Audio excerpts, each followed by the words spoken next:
rasa macam nak masak makanan berkhasiat lah. Saya tahu. Mari kita buat sandwich tuna. Ini bahan-bahan dia. Kita ada roti,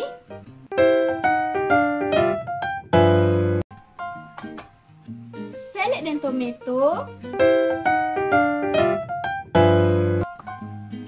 mentega, tuna yang telah dimasak, dan mayonis. Langkah pertama, sapukan mentega kepada kedua-dua roti tau.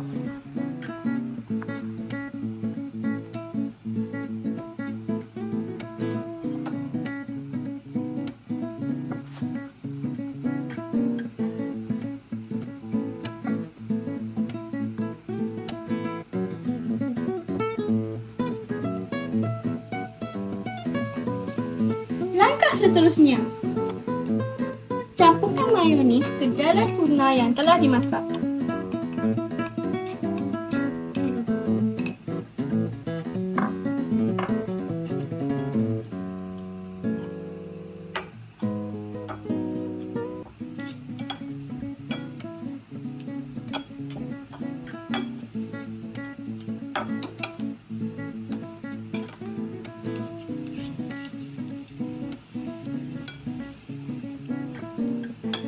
Gaul sampai rata tau.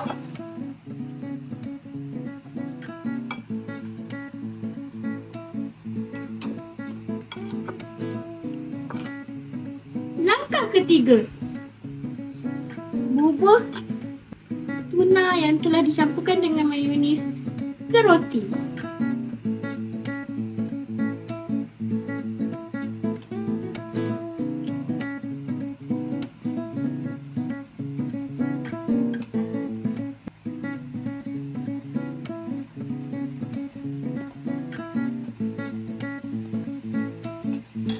Langkah keempat,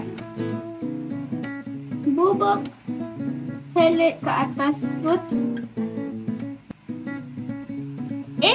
Jangan lupa tau, bubuh tomato sekali.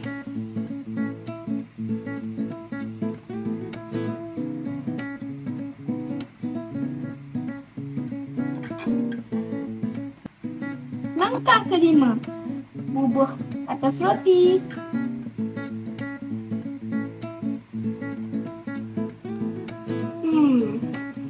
Kalau kita dekor sikit kan cantik juga. Jadi jom kita dekor.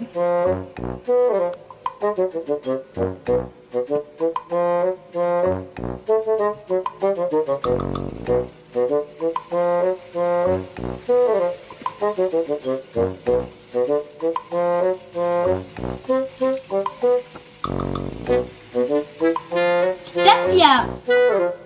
Cantik kan? Jadi jom mencuba. Selamat mencuba. Bye. Assalamualaikum. Sekian, terima kasih.